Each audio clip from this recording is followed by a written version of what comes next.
فرعون اور اس کی خادمہ۔ حضور اکرم صلی اللہ علیہ وسلم شب معراج میں بیت المقدس کی طرف جاتے ہوئے مصر کے قریب ایک مقام سے گزرے تو انہیں نہایت ہی اعلیٰ اور زبردست خوشبو آنے لگی۔ آپ صلی اللہ علیہ وسلم نے حضرت جبرائیل علیہ السلام سے پوچھا کہ یہ خوشبو کیسی ہے؟ جواب ملا کہ فرعون کی بیٹی کی باندی مشاطہ اور اس کی اولاد کی قبر سے آ رہی ہے۔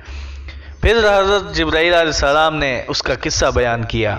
مشاطہ فرعون کی بیٹی کی خادمہ تھی اور وہ خفیہ طور پر اسلام لا چکی تھی۔ ایک دن فرعون کی لڑکی کو کنگھی کرتے ہوئے اس کے ہاتھ سے اتفاقاً کنگھی گر پڑی۔ وہ اٹھانے لگی تو اس کی زبان سے بے ساختہ بسم اللہ نکل گیا۔ اس پر شہزادی نے کہا، تو نے آج عجیب کلمہ بولا، رب تو میرے باپ فرعون ہی ہیں، تو پھر تم نے یہ کس کا نام لیا ہے؟ اس نے جواب دیا، فرعون رب نہیں بلکہ رب وہ اللہ ہے جو مجھے اور تجھے اور فرعون کو روزی دیتا ہے۔ شہزادی نے کہا، اچھا تو میرے باپ کے سوا اور کوئی کسی اور کو اپنا رب مانتی ہو؟ اس نے جواب دیا، ہاں ہاں، میرا، تیرا اور تیرے باپ کا، سب کا رب اللہ تعالیٰ ہی ہے۔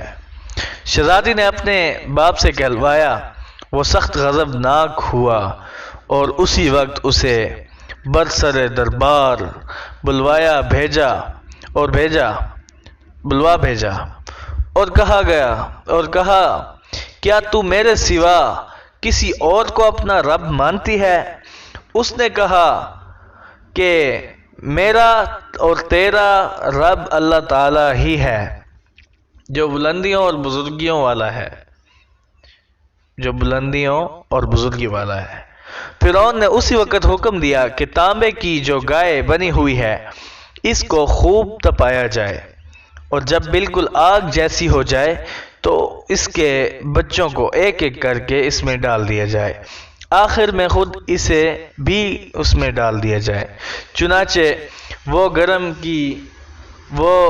کی گئی۔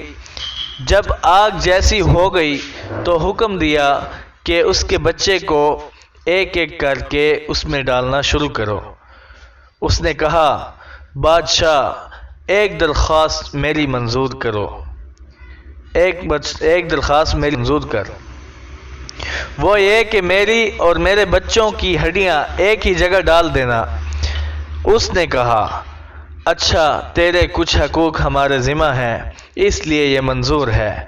اس کی دونوں بچیاں اس کی آنکھوں کے سامنے اس میں ڈال دی گئیں اور وہ فوراً جل کر راکھ ہو گئیں۔ پھر سب سے چھوٹے کی باری آئی جو ماں کی چھاتی سے لگا ہوا دودھ پی رہا تھا۔ فرعون کے سپاہیوں نے اسے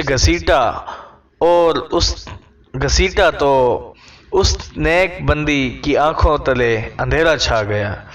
اللہ تعالیٰ نے اس کے بچے کو اسی وقت زبان دے دی اور اس نے با آواز بلند کہا، اماں جان افسوس نہ کر، اماں جان ذرا بھی پس و پیش نہ ہو کرو، حق پر جان دینا ہی سب سے بڑی نیکی ہے۔ چنانچہ انہیں صبر آ گیا، اس بچے کو بھی آگ میں ڈال دیا گیا اور آخر میں ان کی ماں کو بھی اسی آگ میں جلا کر مار دیا گیا۔ یہ خوشبو کی مہکیں اسی کی جنتی محل سے آ رہی ہیں۔ سبحان اللہ۔